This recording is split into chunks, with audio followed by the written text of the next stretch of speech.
Nam Buddhaya, welcome, and welcome back to another video.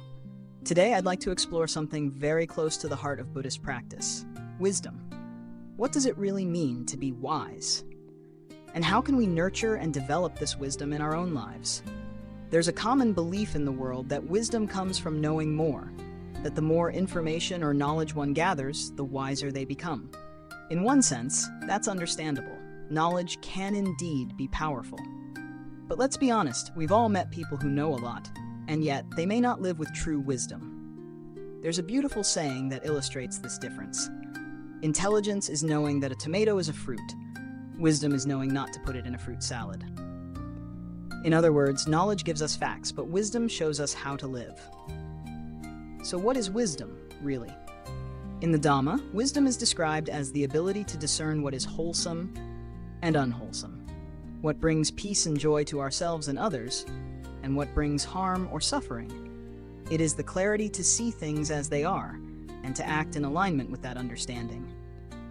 The Buddha offered us a powerful description of wisdom. He said, "A noble disciple is wise, possessing wisdom that discerns the arising and passing away of all things. This wisdom is noble, penetrating, and leads to the complete end of suffering." In essence, the Buddha is pointing us toward the truth of impermanence. Everything we encounter, our experiences, our emotions, our very lives, are all marked by this arising and passing away. When we see this deeply, not just intellectually but in our bones, we begin to touch the essence of true wisdom. But the Buddha also knew that wisdom doesn't appear suddenly, it must be cultivated. And so he taught us 4 powerful practices to help nurture and grow this quality in our lives. 1. Association with the wise. The people we surround ourselves with shape us more than we realize. There's a modern saying, "You are the average of the 5 people you spend the most time with." The Buddha said something very similar long ago. If you wish to grow in wisdom, spend time with those who uplift you, those who walk the path with integrity, insight, and compassion. Be with people who challenge you to be better, not through judgment, but through their presence and example. He encouraged us to be with those who are either greater than us in spiritual qualities, or at least equal in integrity, but not to seek close companionship with those who pull us away from the path of growth. 2. Listening to the Dhamma. The second condition is to listen deeply to the teachings. The Buddha's words are not just philosophy, they are a mirror to reality, a path that leads us from confusion to clarity. When we listen to the Dhamma, not just with our ears but with our hearts, something begins to awaken within us. Wisdom takes root when we expose our mind to timeless truths and let them settle. 3. Proper reflection. It's not enough to just hear the teachings, we must reflect upon them. Ask yourself, how does this apply to my life?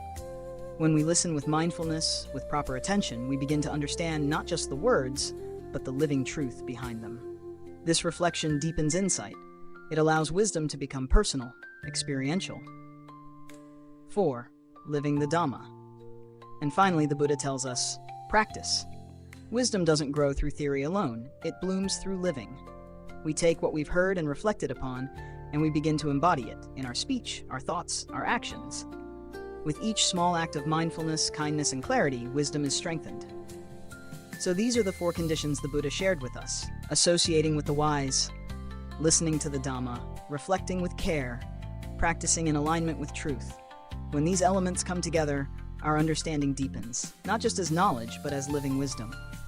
So today, may we each take one small step toward that. Seek out good company, listen to teachings that nourish the heart, reflect gently, and live with presence. May you be well, may you be happy, and may you be wise, deeply, beautifully, truly wise in this very life.